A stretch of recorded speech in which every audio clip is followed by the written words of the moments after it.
वॾे वज़ीर सैयद मुराद अली शाह सां अमरीकी सफ़ारत ख़ाने जी इंचार्ज नेटाली स्टेनब्रेकर मुलाक़ात कई आहे। मुलाक़ात में अमरीकी consul general Charles Goodman, political officer Jared Hanson, principal secretary Agha Wasif ऐं ॿिया अॻवान शरीक हुआ। मुलाक़ात दौरान बोर्ड सूरताल, फूड सिक्योरिटी, केटी बंदर मनसूबे तवानाई सिक्योरिटी, सहकार ऐं ॿियनि मामलनि ते ॻाल्हियूं कयूं वयूं। वॾे वज़ीर सैयद मुराद अली शाह पारां केटी बंदर मनसूबो शुरू करण जो अज़म कयो वियो। वॾे वज़ीर सैयद मुराद अली शाह जो चवणो हो त केटी बंदर तारीख़ी तौर ते पहिरियों कुदरती बंदरगाह हो। केटी बंदर शहीद मोहतरमा बेनज़ीर भुट्टो जो मनसूबो आहे जंहिंखे बहाल करणु चाहियूं था। वॾे वज़ीर चयो त कराची पोर्ट ते वधीक लोड आहे, नई बंदरगाह जी ज़रूरत आहे। संदसि चवणो त शाहरा भुट्टो खे कराची पोर्ट सां ॻंढण ते बि ॻाल्हि ॿोल्हि कई वई। शाहरा भुट्टो खे कराची पोर्ट सां ॻंढण सां हेवी ट्रैफ़िक शहर ॾांहुं वञण बदिरां सिधो सो निकिरी वेंदी।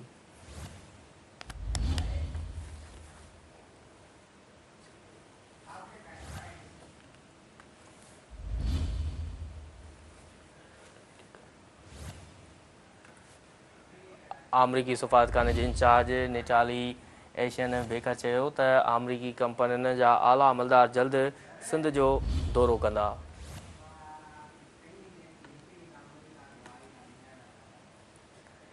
संदसि चवणो त सिंध जे मुख़्तलिफ़ मनसूबनि में अमरीकी कंपनियूं सीड़पकारी चाहिनि थियूं।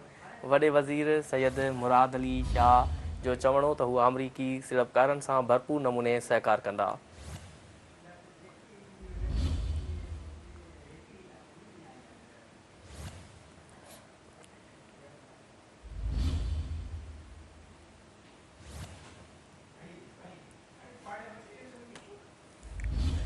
अहम ख़बर खां वाक़िया आगाह करे रहिया आहियूं त वॾे वज़ीर सैयद मुराद अली शाह सां अमरीकी सफ़ारतखाने जी इंचार्ज नेटाली स्टेनब्रेकर मुलाक़ात कई आहे। वधीक तफ़सील मालूम कंदासीं। टेलीलाइन ते मौजूदु आहे कराची खां सिंध टीवी न्यूज़ जो चीफ रिपोर्टर फयाज़ कुरैशी। जी फयाज़, अमरीकी सफ़ारतखाने जी इंचार्ज नेटाली स्टेनब्रेकर मुलाक़ात कई आहे वॾे वज़ीर सां। मुलाक़ात बाबति असांजे नाज़रीन खे आगाह कजो।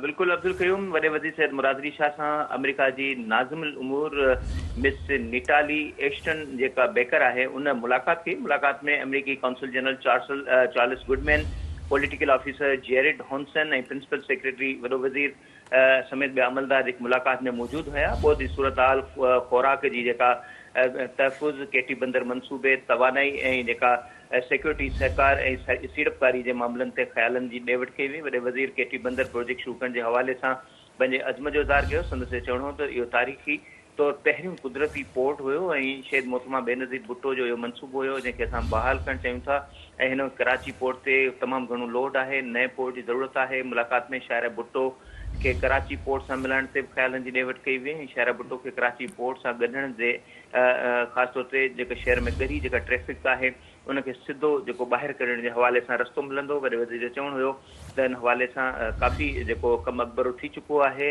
अमरीकी जेका नाज़िमुल उमूर आहे उन अमरीकी कंपनियुनि पारां आला ऑफिसरनि जे ज़रिए जेका जल्द सिंध जो दौरो करण जे हवाले सां पंहिंजे ख़्यालनि जो इज़हार कयो। संदसि चवणो त जल्द इहो दौरो थींदो ऐं मुख़्तलिफ़ मनसूबनि में अमरीका जा जेके मुख़्तलिफ़ जेके कंपनी जा सीड़पकार आहिनि उहे हिते सीड़प करणु चाहिनि था ऐं भरपूर नमूने सां जेको अमरीका पंहिंजो सहकार जारी रखंदो ऐं मुलाक़ात में तवानाई सनत जे मुख़्तलिफ़ जेके मामला आहिनि उन्हनि ते ख़्यालनि जी ॾे वठि कई वई। इजलास में थर जे कोयले सां जेको कोल, गैस ऐं कोल बाण ऐं डीज़ल मनसूबा जेके आहिनि उन्हनि जे हवाले सां ख़्यालनि जी ॾे वठि कई वई। वॾे वज़ीर चवणो त असां मुक़ामी जेके वसीला आहिनि उन्हनि खे बहितर इस्तेमालु करण जे हवाले सां महसूसु कयूं था त अंतई अहम ज़रूरत आहे ऐं मुलाक़ात में ॿोध जी सूरत हाल ऐं उन जा पवंदड़ असर उन्हनि ते ख़्यालनि जी ॾे वठि कई वई। वॾे वज़ीर चयो त सिंध हुकूमत सुपर फ्लड जी तयारी कई हुई पर ॿोड जेका उहा घटि आहे ऐं पंजाब में ॿोड जिते काफ़ी तबाही आंदी आहे उते हुनखे अफ़सोस बि आहे। वॾे वज़ीर इहो चवणो त सिंध काफ़ी अरसे खां ॿोडनि जी ज़द में आहे। हिन हवाले सां तयारी भरपूर कई वेंदी आहे ऐं असांजो कच्चे जे इलाइक़े में चांवरनि जी जेका पोखाई उनखे नुक़सानु पहुतो आहे। शुरूआती तौर ते जेका ॼाण वारो जेको निज़ाम आहे उहो ऐं ख़ासि तौर ते शहर जो निकाली पाणी वारो निज़ाम ऐं हंगामी तयारी उनखे मज़बूत करण जे हवाले सां इतफ़ाक़ कयो वियो।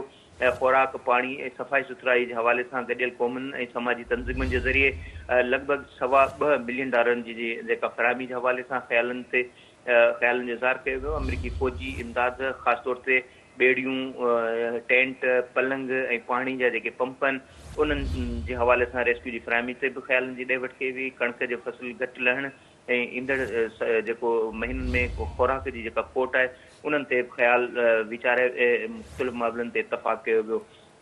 वॾे वज़ीर जो चवणो त जेका आबादगार आहिनि उन्हनि जेका कणिक जी ख़रीदारी न थियण ते हिन दफ़े फसल जेको घटि जेको लॻायो ऐं जेका मुल्क में जेका दरामद शुदा जेका कणिक आहे उहा 3800 रुपया फ़ी मण जेका आहे उहा सूबे खे पवे थी ऐं फूड सिक्योरिटी जे हवाले सां फौरी क़दम खणण जी ज़रूरत आहे ऐं फूड सिक्योरिटी जा जेके मामला आहिनि ऐं ख़ासि तौर ते सिक्योरिटी जो मामिलो आहे उन ते बि इतफ़ाक़ कंदे जेको कानून लागू कंदड़ इदारनि खे तरबियत में अमरीकी शिराकत जो जेको एतिराफ़ कयो वॾे वज़ीर ऐं संदसि चवणो त अमरीका जी हुकूमत INL प्रोग्राम जे हवाले सां तमामु घणो जेको असांखे सहकार ॾिनो ऐं हिन हवाले सां वॾे वज़ीर तारीफ़ कई ऐं संदसि चवणो त INL प्रोग्राम जे तहत 2012 में सिंध पुलिस जे हवाले सां जेका माली सहकार उहो मिलियो हुयो ऐं प्रोग्राम तहत पुलिस जी तरबियत साज़ सामान जी फराहमी ऐं औरतुनि जी जेका पुलिस बैरकुनि में जेका तामीर आहे उहे बि शामिल हुयूं। अमरीकी हुकूमत पारां $20 मिलियन जेके आहिनि उहो हिफ़ाज़ती सामान उहो साज़ सामान उहो फराहम कयो वियो ऐं सिंध जे जेलनि 22 जेके जेलनि खे जदीद इंसामी